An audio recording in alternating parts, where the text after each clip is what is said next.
hapon po. Magandang hapon. And the sermon that we are about to hear this afternoon was originally written and preached by Reverend Stephen T. Hart.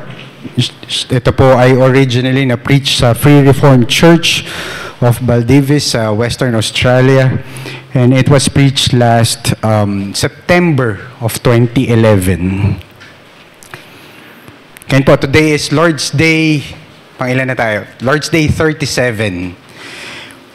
At sa Heidelberg Catechism series na meron po tayo every Vesper service, ang mapapansin natin, we have this continuation of that explanation of the third commandment.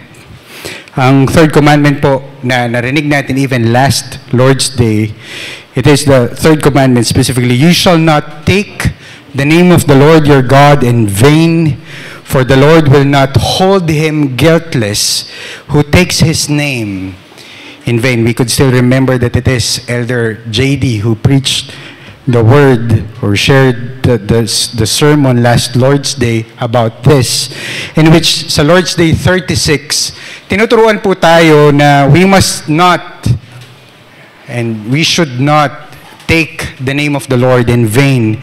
And what does it mean? It means we are not to blaspheme or to abuse the name of the Lord, but rather may we use it and may you use His name with fear and reverence every time we speak of the name of our God. Ngayon po sa Lord's Day 37, as we continue with this, magpo-focus po tayo sa isa pang aspect ng third commandment. And that aspect is on the matter of swearing an oath. Yun po ang ating magiging focus this coming Lord's Day. Sa Tagalog, ito po ay patungkol sa ating actions ng panunumpa. Paano nga ba tayong manunumpa ng tama sa ating Diyos? Marahil pwede po tayong mag-isip na bakit nga ba nag-devote pa ng thorough focus ang ating writers ng Heidelberg Catechism patungkol sa topic na ito under the third commandment. Kasi kung isipin natin, hindi naman talaga gano'n na ka-issue or ka-controversial para sa atin yung oath-taking. Hindi na siya gano'n ka-big deal. Pwedeng hindi na nga tayo masyadong, hindi na nga natin na pagtutuunan ng pansin yung mga ganitong aspect. Pero kung titingnan natin dati, lalo na nung time ng Reformation, during their time, iba yung scenario, iba yung image na pwede natin makita patungkol sa topic na to. Iba yung scene na meron dito. Kasi on one aspect, sa isang banda, meron tayong tinatawag na mga Anabaptist, and I think most of us are familiar with those people. Sila po, about this matter, ang katuruan nila is, sila yung nagtuturo na wag kang magte-take ng oath. Yun po yung tinuturo ng mga Anabaptist, lalo na during their time. Kasi they pointed out Matthew 5. Ang sabi kasi sa Matthew 5, verse 33 to 37, it is where our Lord Jesus said, do not take an oath at all. Yun ang sabi ng ating Panginoong Jesus. Sabi niya dito, let what you say be simply yes or no. And anything more than this comes from the evil one. So yun yung katuruan ng Matthew 5, in which makikita natin na from that single verse, nag-come up sila sa ganung doctrine na yun na lang yung kinonsider. O sabi dito sa Matthew 5, bawal daw mag-take ng oath. Wag na daw mag-take ng oath. So yun yung katuruan na tinuturo ng mga Anabaptist noong time na yun. Sa other side, sa kabilang banda naman, makikita naman natin yung mga Roman Catholics, yung mga Katoliko, kung saan ang mapapansin natin sa kanila, lalo na sa atin dito na galing sa Roman Catholic Church, sobrang familiar na sa kanila at sobrang dalas na sa kanila yung panunumpa. Kahit saan ata or kahit sa anong aspeto sila ay nanunumpa. They swore many oaths in their lives. At nanunumpa sila hindi lamang sa pangalan ng ating Diyos, kundi pati sa mga santo ay nanunumpa sila. Sa pangalan ng mga santo ay nanunumpa sila. Even sa mga ibang relics or even sa mga bagay ay nagbibigay sila ng kanilang mga panunumpa. But the matter of making and keeping an oath was also a great concern, not just to those people, but all the more to the people of the Reformation. Sa ating mga church Reformed fathers. Kasi nung time nila, inaccuse ng mga Roman Catholics or ng mga Romano Katoliko ang mga reformers dahil nung time nila, ang accuse nila is hindi daw nila tinupad yung mga vows na meron sila sa kanilang Panginoon bilang Katoliko. Dahil sa ginawa nilang Reformation, hindi na daw sila tumutupad sa vow na binigay nila sa kanilang Panginoon. For example, si Martin Luther. Si Martin Luther, bago pa siya ma-reform, before his Reformation, he vowed to be a monk. Yun ang naging panata niya or nanumpa siya na magiging monghe siya. Na i-devote niya yung kanyang buong buhay sa Panginoon bilang isang monghe. At alam natin na isang napakatinding devotion ito na nagkinomit niyan. Kasama doon is yung commitment na yung celibacy, meaning sa pagiging monghe niya, hindi na siya mag-aasawa ever. Hindi na siya i-pursue or i-preserve niya yung kanyang purity pagdating sa ganung aspect. So ngayon na hindi na sila part ng Roman Catholic Church, binaling na nila lahat yon. Hindi na nila tinupad yung ganong vows na meron originally, for example, kay Martin Luther. At ang nangyari, the Roman Catholic charged them with dishonoring the name of God. Kasi nagbigay nga siya ng panata patungkol sa pagiging monk, for example. And even yung mga other reformers during that time. At isa ito sa dahilan kung bakit ito na isama sa ating catechism. With this context that we have here, ito ang isa sa mga bagay kung bakit it was specifically stated or provided here to discuss or preach or teach about how we are to give an oath before the Lord. It was written to give a biblical response to the challenges raised by both the Anabaptist and the Roman Catholics during the time of Reformation. That's why we have that certain portion here about giving an oath.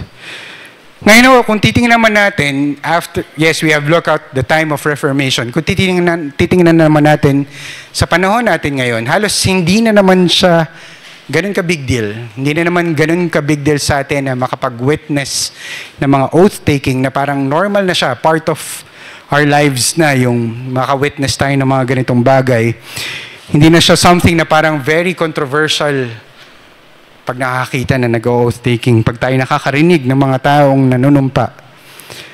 Pero kahit naman po ganun, I think and we believe na malaking bagay pa rin na tayo po ay patuloy na matuto patungkol sa bagay na ito about how the Bible teaches us about taking an oath that is honoring before our God. Dahil ang problema ngayon sa aspect nito, considering now our context, ang problema is parang nawala na yung sacredness ng oath-taking. Nawala na yung sacredness ng pagbibigay ng ating panunumpa sa harap ng Diyos. Na halos sanay na tayo dito na may mga oath-taking tayo nakikita at pinaparticipitan sa lahat o sa maraming aspects ng ating buhay, sa ibang aspects, ibang professional industries, and ibang mga practices. Dumadating na sa point na parang formality na lang yung oath-taking. For example, nakapasa ka sa PRC, tapos formality na lang siya para masabing ikaw ay official na professional, na isang professional. Pero, ang mapapansin natin dito, the godly fear for the name of the Lord is often lacking already when we take an oath. Our yes is no longer yes, and our no is no longer no. Our nation no longer thinks that honesty and truth speaking is connected to honoring God's name. Nawala na yung ganong perspective pagdating sa panunumpa. Na hindi na siya connected to that aspect of honoring the Lord, but rather for the sake lang of swearing or saying that this is truth. But the Bible tells us that we should. That the Bible always encourages us that we are to be reminded of how to take it seriously, to see the value of taking an oath. And so this afternoon, I wish to preach to you the Word of God concerning the oath under the following theme: protect the honor of God's name through the right use of an oath. And we have 2 points. 2 points lang naman po tayo ngayong hapong ito. The first point is the need for the oath. And the second is the significance of the oath. So bago po tayo mag-proceed, let us all pray. Panginoon namin Diyos, patuloy po kaming lumalapit sa iyo sa lahat ng meron kami, Panginoon. Patuloy naming kayang sabihin na punong-puno kami ng kakulangan sa aming buhay na hindi po namin kaya ng sa sarili lang namin. At alam namin na kahit sa aspeto na to na kami po ay nakakarinig ng iyong salita, patuloy namin nararanasan at patuloy namin ina-acknowledge na kami ay may mga kahinaan at kakulangan. May tendency kami na malimutan ang iyong mga salita, even makalimutan ang iyong mga katuruan, or to the point that we would fail to practice what we have learned. That's why we humbly come before you as we listen to your word, as we hear more of your truth. May your Spirit be upon us and help us in all our weaknesses, so that as we listen to your word, may it bring glory to your name. May it satisfy our longings for more of you. May it establish our faith more, and may it guides us more towards you. Thank you for your word. Thank you for this grace that we are receiving right now. And this we pray in Jesus' name. Amen. Amen. So ang ating first point po is the need for oath. Yung pangangailangan natin. Bakit ba kailangan na ginagawa natin to? Bakit ba kailangan na tayo ay nagpa-practice ng oath-taking? Because to take an oath is a solemn and serious undertaking. Hindi ito parang light lang or hindi ito parang normal na bagay lamang, kundi ito ay isang seryosong practice na kailangan patuloy nating napanghahawakan at patuloy nating naiintindihan kung bakit nga ba natin ginagawa ang bagay na ito. Tulad nga ng sabi sa ating catechism, it is a calling upon God who alone knows the heart to bear witness to the truth and to punish me if I swear falsely about it. Yun yung reality na nakikita natin dito. Kahit tayo, we make oaths in life. We make such oaths in our lives. Pag tayo ay nagbibigay ng ating vows, for example, sa church, whenever we did our profession of faith, we give our vows. Whenever we give our wedding vows, nung tayo sa mga kasama natin dito na kasal na, pag tayo din ay nagsasabi ng I do, hindi lamang sa kasal, kundi during baptisms, pag nagko-commit tayo sa ating mga covenant children dito sa simbahan. At ganun din po, nakaka-witness tayo ng oath or taking vows during ordination po ng ating mga office bearers. For example, ordination of pastors, elders, and even deacons of this church. Ngayon po, sa mga ganitong pagkakataon, tayo ay nangangako sa harap ng ating Panginoon. At hindi lang po sa ating Panginoon, kundi sa harap ng ating congregation. And so these promises have this character of an oath. Etong practices that we have. Pero ang isa sa pinaka-common na nakaka-witness tayo ng ganitong scenario ng panunumpa ay, for example, sa government offices, at the same time sa mga court trials. Doon tayo mas nakakita ng mga ganitong scenario. Kung saan sila ay nanunumpa and they explicitly call upon the name of the Lord when they take an oath. When going to court, people are given the opportunity to hold the Bible in their right hand and to say, I swear by the Almighty God that the evidence that I shall give will be the truth, the whole truth, and nothing but the truth. Yun yung patuloy na natin naririnig sa mga ganong scenario. And it is understood that by the courts that such a vow has a religious significance. Na hindi ito para lang sa isang aspeto lang ng court trial, but it has this it is anchored towards honoring God in terms of speaking the truth. Sa mga panunumpa na tulad ng ganon, kinikilala natin ang Diyos para maging witness sa ating panunumpa. And also to punish us severely if we fail to speak the truth, the whole truth, and nothing but the truth. That's why it makes oath-taking a very serious matter. doon natin nakikita na ganun kaseryoso ang aspeto na to as we take our oaths, as we take our vows for God. At dahil sa patuloy natin nakikita, mga kapatid, yung kung gaano kabigat yung, at kaseryoso yung pinagbabasehan ng ating panunumpa, nararapat na hindi natin ito dapat ika-take for granted, mga kapatid. We are not to take this lightly. We are not encouraged to do it as if just doing it for the sake of doing it. Nor even we are not encouraged to make them often, but all the more for us to be reminded that we always take it seriously. For an oath that is unnecessary, again, for an oath that is unnecessary is an abuse of the name of the Lord. That's a problem, and that's the reality here. When we take an oath that is unnecessary, when we take an oath that is untrue, and when we take an oath that it is not needed to take an oath, it is an abuse in the name of the Lord because we use the name of the Lord there. Since such oaths are no longer made to His glory, nor they assist in promoting the truth. That's why we are to be guarded and we are to always be mindful pagdating sa mga ganitong bagay. Dahil nung time ni Christ, nung panahon ng ating Panginoon, nung siya po ay nandito sa mundo natin ngayon, it was common for the Jews to make oaths that were unnecessary and unlawful. Yun yung scenario nung time ni Christ.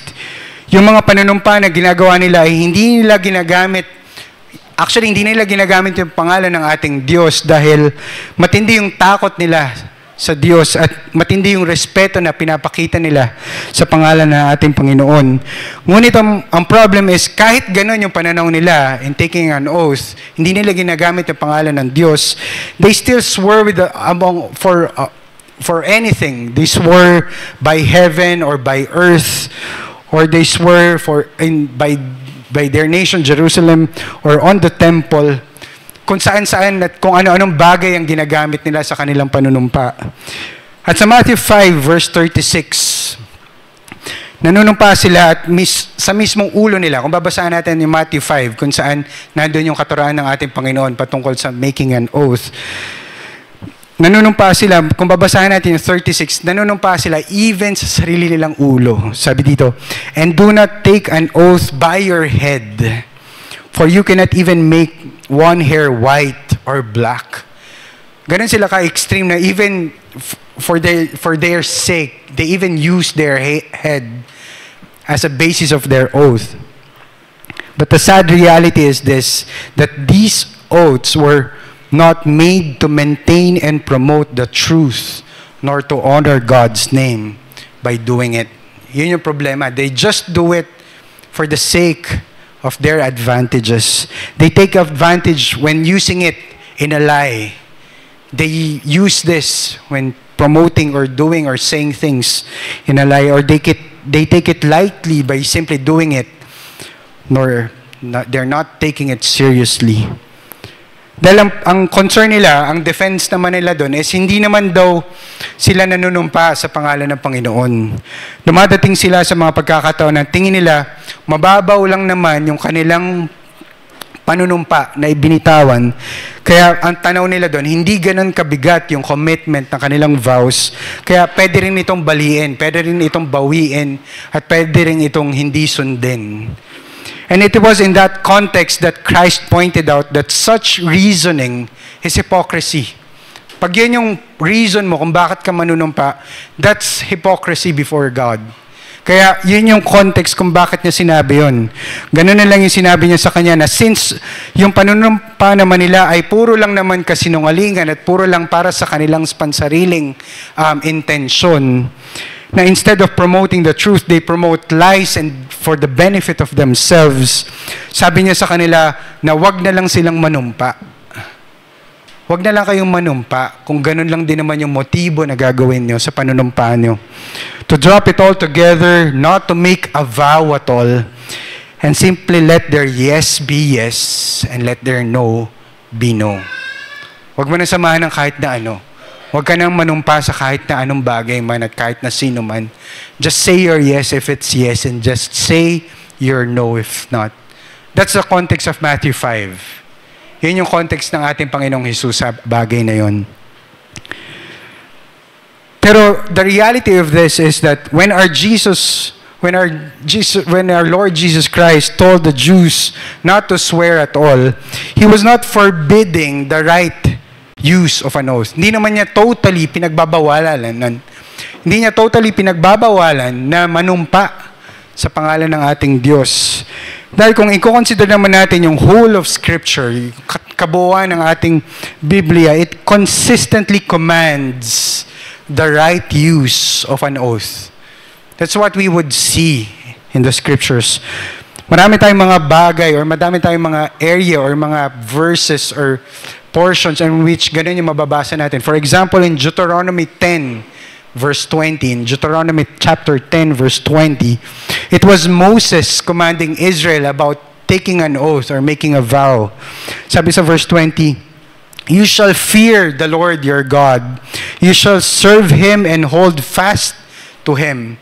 And by His name you shall swear." Yun ang sabi ng ating scriptures. At dito makikita natin yung consistency sa Scripture, for such oaths were made by our saints, by the people of God, both in the Old Testament and also in the New Testament. Yan naman yung patuloy natin makikita sa bagay na ito.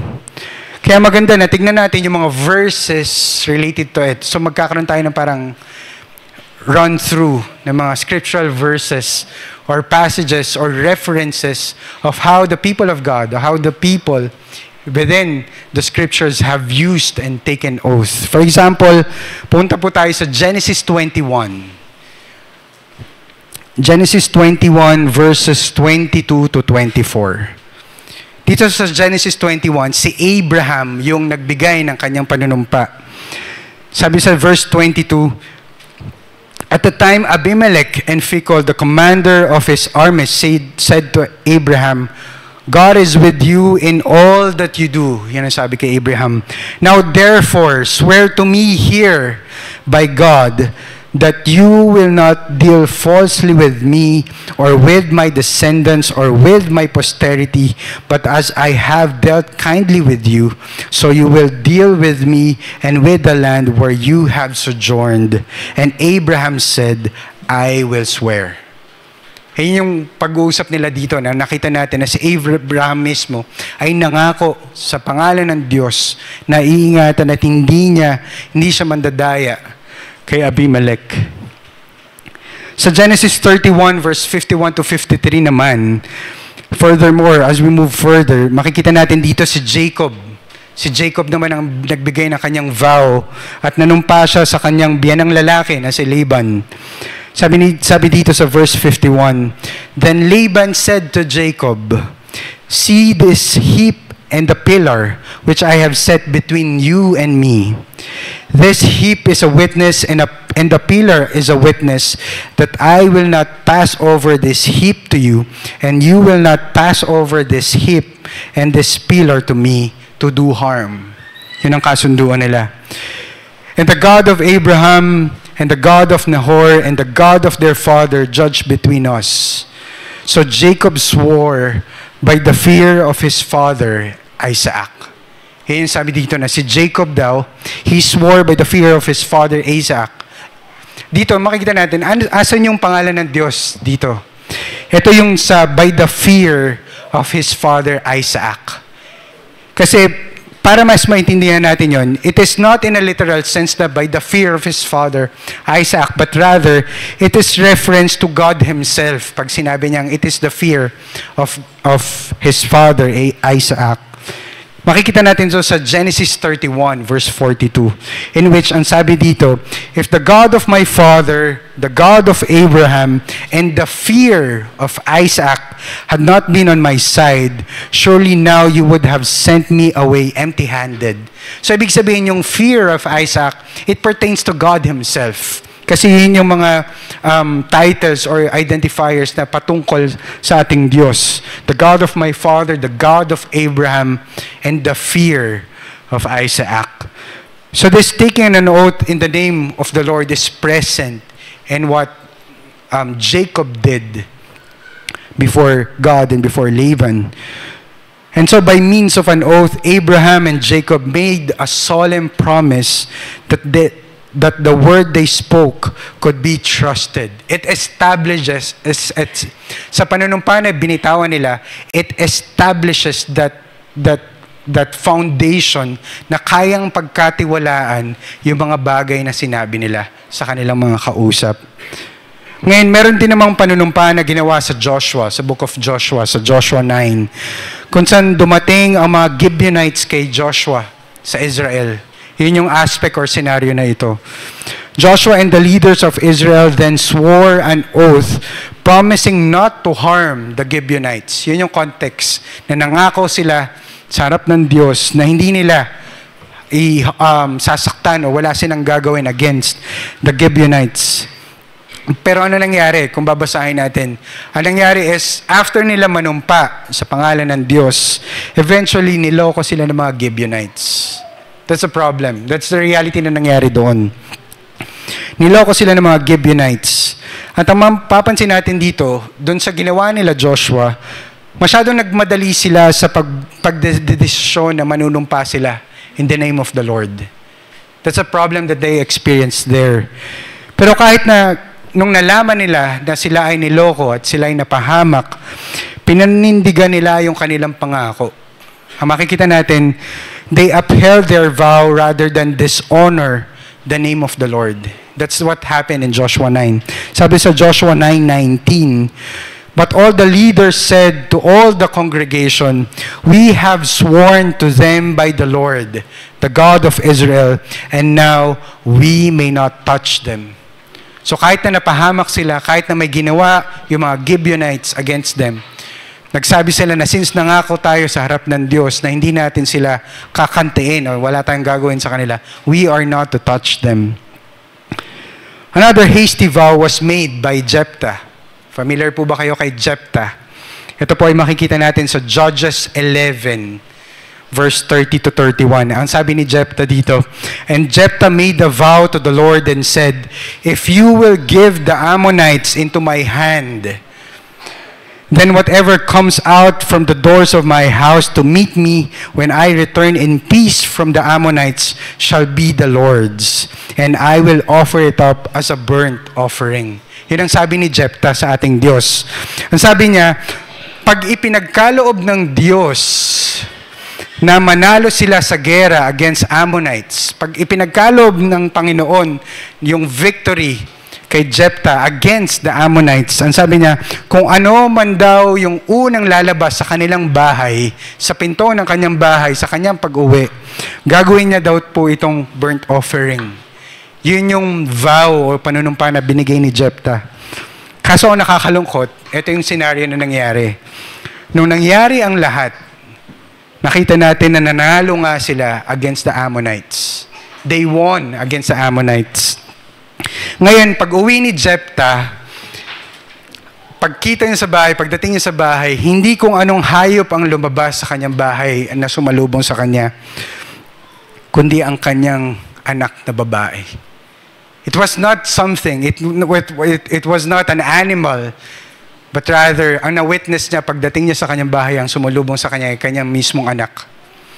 Ang sabi ni Jephthah sa Judges 11 verse 35, and as soon as he saw her, he tore his clothes and said, alas, my daughter, you have brought me very low, and you have become the cause of great trouble to me. For I have opened my mouth to the Lord, and I cannot take back my vow. Dahil nakakalungkot, pero ito yung nangyari. At nakakalungkot man isipin if we would read the story about Jephthah and his vow, eventually inalay po niya ang kanyang anak. Dahil ayaw niyang baliin yung kanyang vow or yung panunumpa sa ating Diyos. Pero sa case na to, kung titingnan natin mabuti, ang tamang aspekto, ang tamang response dapat na pinakita ni Jephthah dito is that dapat binawi na lang niya yung panunumpa na binigay niya. Kung titingnan natin mabuti, dapat binawi na lang niya yung panunumpa na binigay niya sa Diyos. Because his vow, yung vow na binigay niya, his vow in itself was sinful already. His vow in itself was sinful and was not based on the Word of God. That's a problem. Yung panunumpa niya mismo, sobrang mali,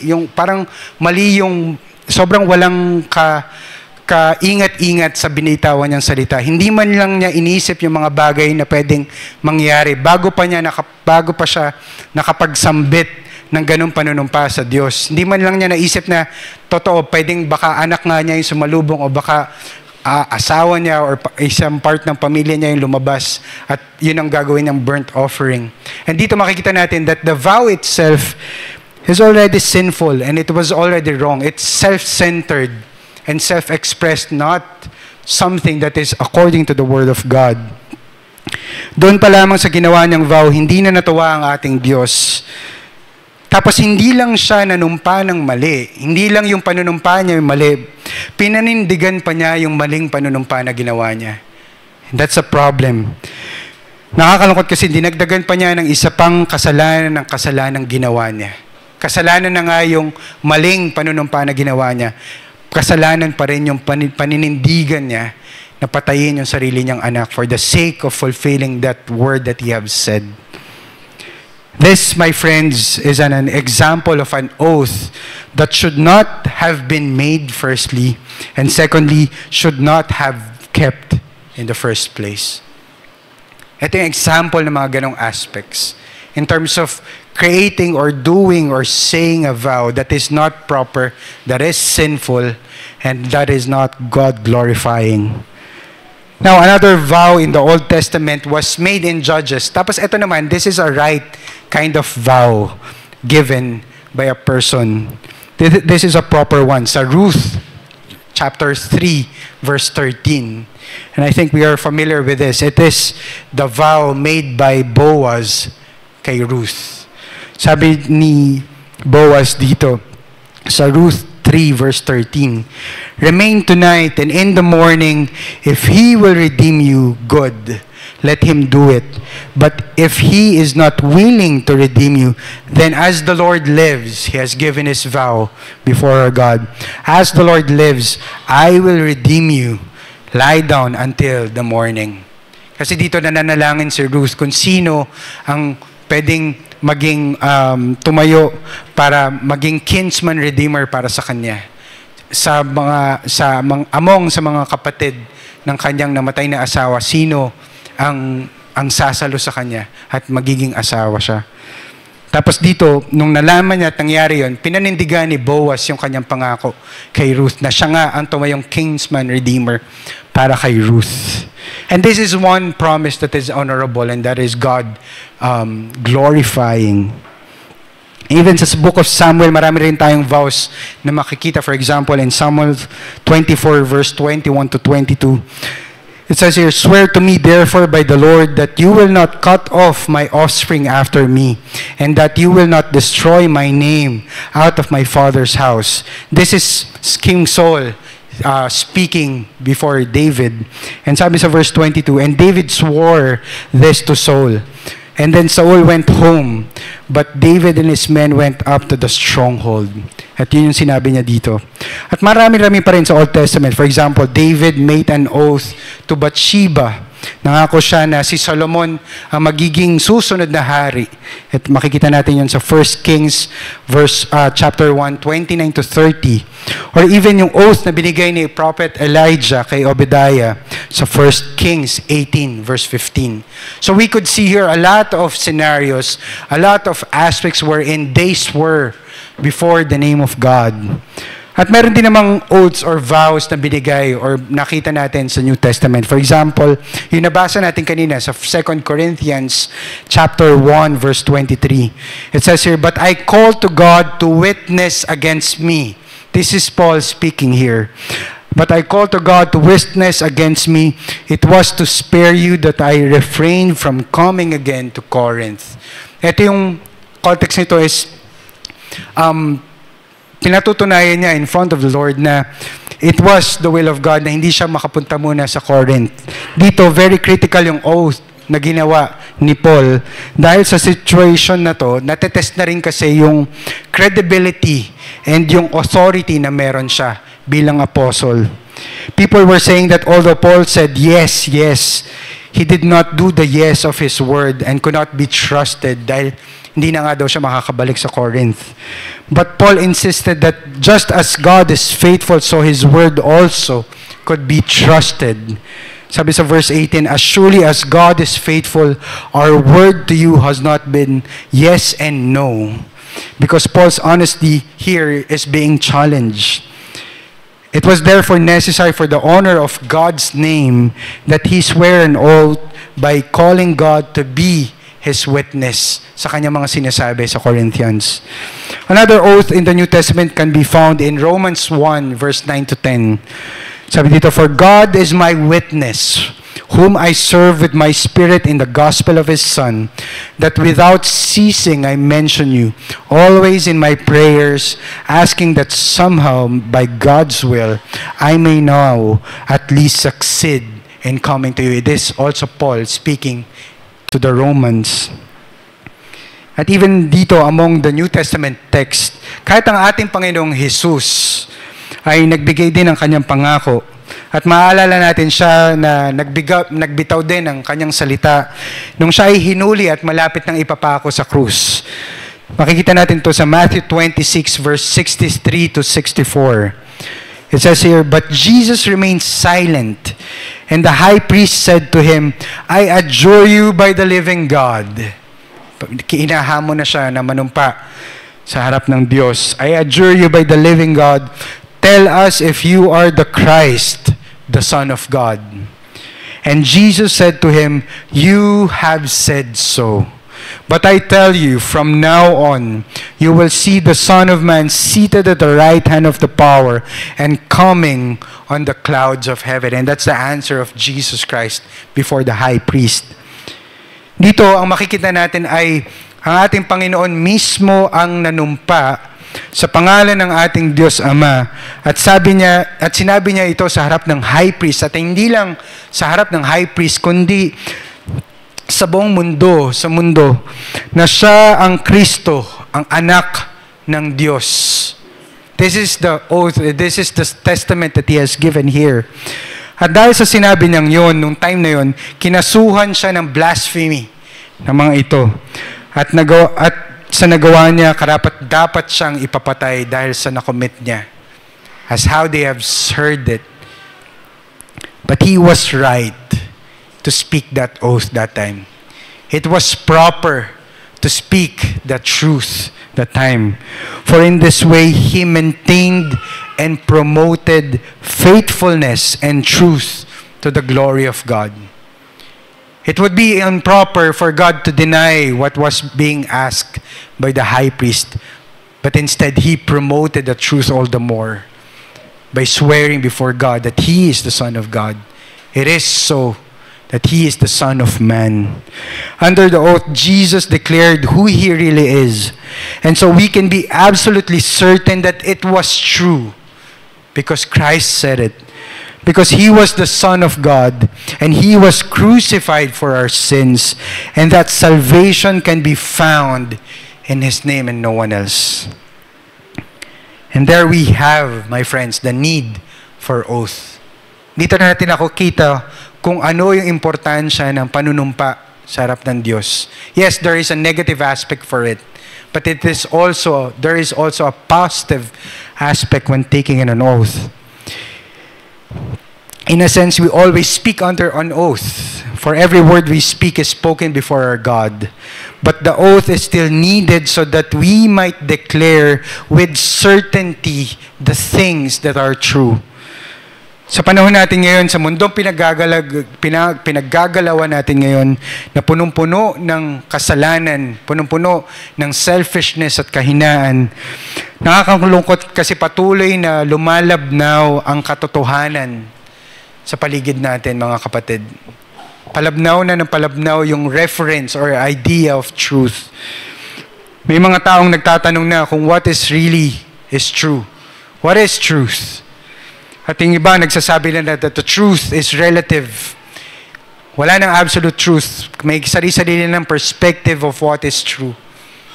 Dahil sa isa, para sa kanya siya ay babae kahit siya naman ay lalaki. Relative na lang daw at wala nang basehan ng totoong katotohanan. Kanya-kanya ng basis of what is true. The oath must be used to proclaim the truth, and it is to be found on the God of truth alone. And the God of truth, who alone knows the heart, is called upon to bear witness to the truth, so that by it His name will be glorified, and we can be assured of the truth of a person's word, not because he is always truthful, but because God bears the witness to the truth. Na dito natin patuloy na nakikita na alam ng Diyos ang katotohanan more than anything.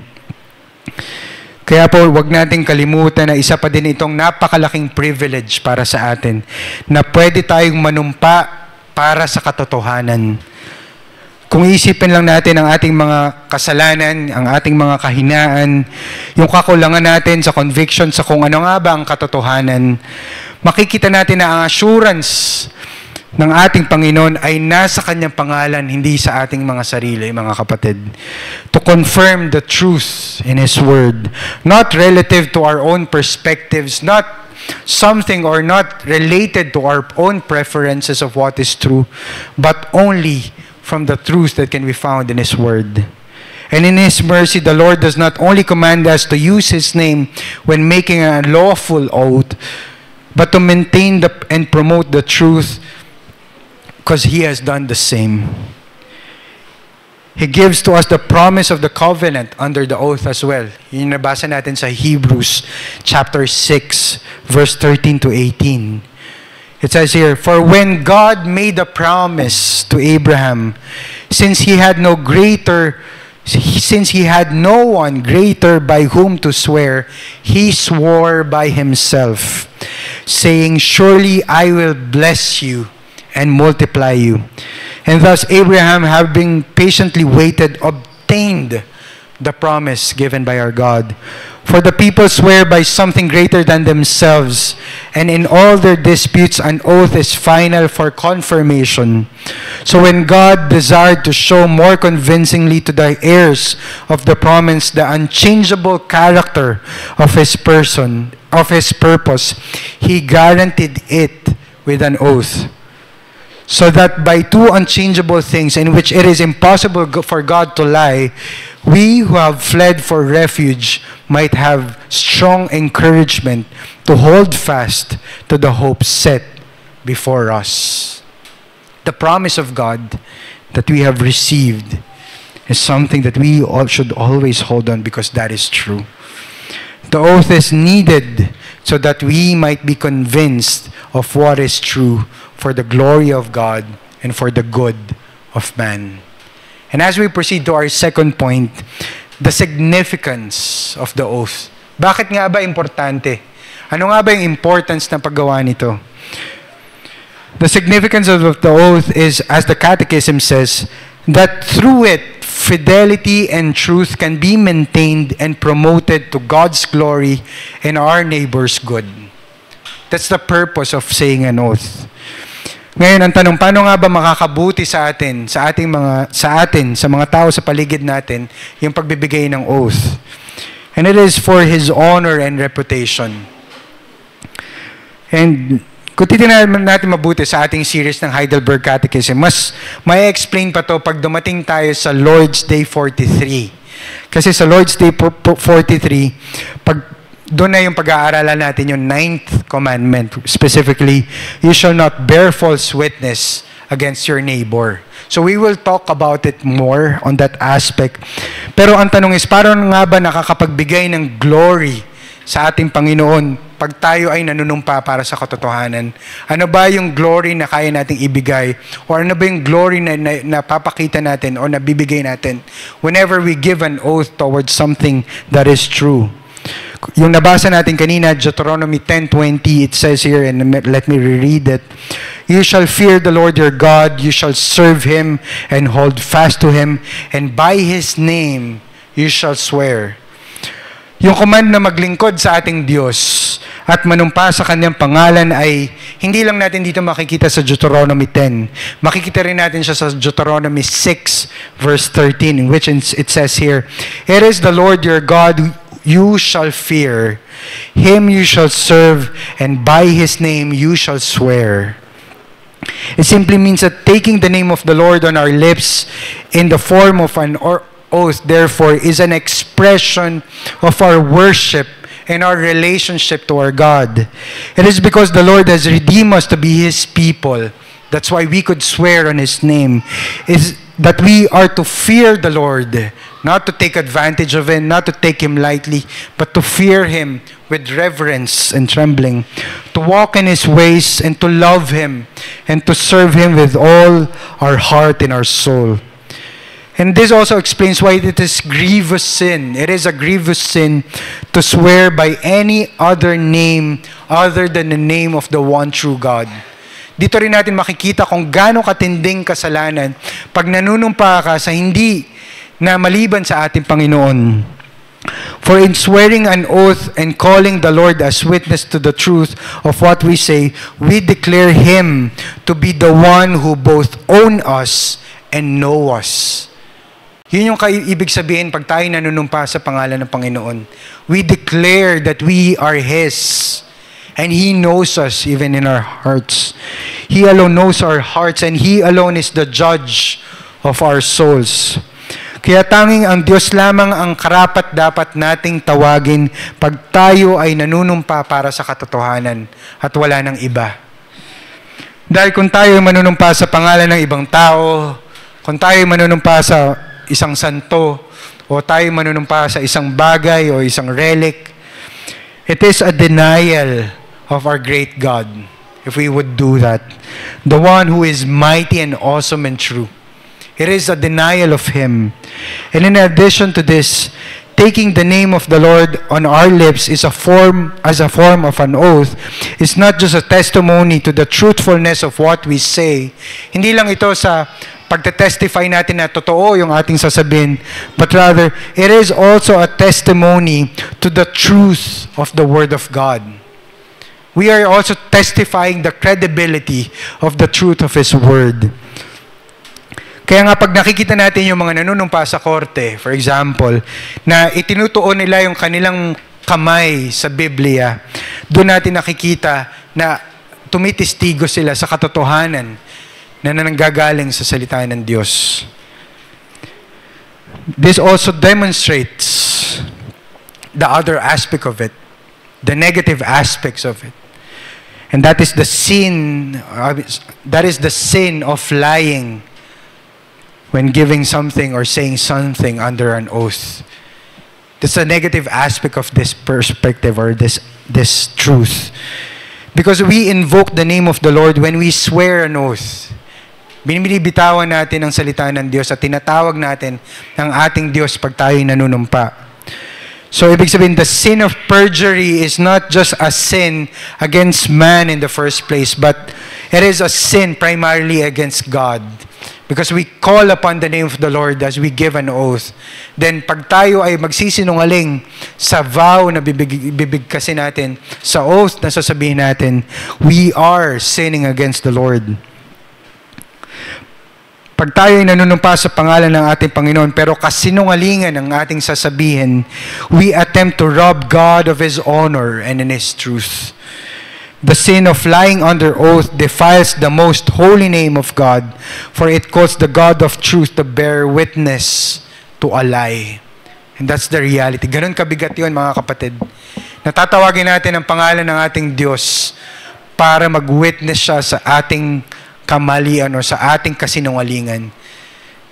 That is something that is dishonorable.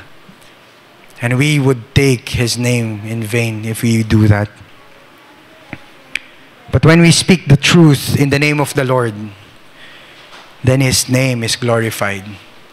When we speak the truth for the sake of glorifying God, for the sake of promoting the truthfulness of things that we witness, His name is glorified. For then our truth truthfulness bears witness to the truthfulness of God in Christ. Sabi nga po ni Paul sa 2 Corinthians 1:18-20, "For the Son of God, Jesus Christ, whom we proclaimed among you, Silvanus and Timothy and I, was not yes and no, but in him it was always yes. For all the promises of God find their yes in him." All the promise of our God is in Christ. That is why it is through him that we utter our amen to God for his glory. The promises of God is in Christ. The trustworthiness of the words of Paul were a testimony to the trustworthiness of the words of God. At ang katuparan ng lahat ng pangako ng ating Diyos ay nakita natin sa ating Panginoong Jesucristo at wala nang iba. We are called to swear by an oath by the name of our God, and in doing so, we call people not to the truthfulness of our words in the first place, but rather to the truthfulness of the Word of God that has been fulfilled in Christ. And that is the main point and the main gravity or significance of making an oath. By swearing an oath by the name of God, we declare that our Father is not the father of lies, but the Father of truth. And it is in him that we speak the words of truth. And there we find comfort in the oath, my brothers and sisters in Christ. The lawful oath is a testimony that the sure promises of God are firm and are steadfast. The sure promises of God that he himself has confirmed to us in an oath is the hope that we have as an anchor for our souls. And just as an anchor holds up a ship firm and steadfast, so the unchangeable oath-bounding promise of God holds our hearts fast to Jesus Christ and the salvation that is ours in him. Our use of oath is a declaration of our hope, of this hope that we have in the unchanging nature of the Word of God and the oath he has sworn to us. His word is firm and steadfast. His oath is sure. And now Jesus is in heaven for us as an oath-bound guarantee that we too will be there with him. For all the promise of God in him are yes. His word is true because God is true. Amen. Let's all bow down our heads. Let us pray. Heavenly Father, we thank you for your word and thank you for this encouragement that you have given us. That as we deal with this truth, Panginoon, patuloy kaming napapaalalahanan sa value, sa importance, and sa beauty ng katotohanan sa aming buhay. At salamat, Panginoon, sa pagpapaalala mo sa amin na ang katotohanan ay nakabase lamang sa iyo at wala ng iba. At nawa sa katotohanan ito, kami ay patuloy na matuto na magpakumbaba sa aming mga sarili, knowing that we can never stand on truth on our own. We can never stand for the truth by our own will alone, no matter how eager we are. For we would continuously acknowledge, O God, that the truth is found in you alone, and the basis of all truth is in you. The basis of our all oaths and our vows is founded not by our strength, but founded in your truth, founded in you who bears all truth, who knows all, who knows our hearts.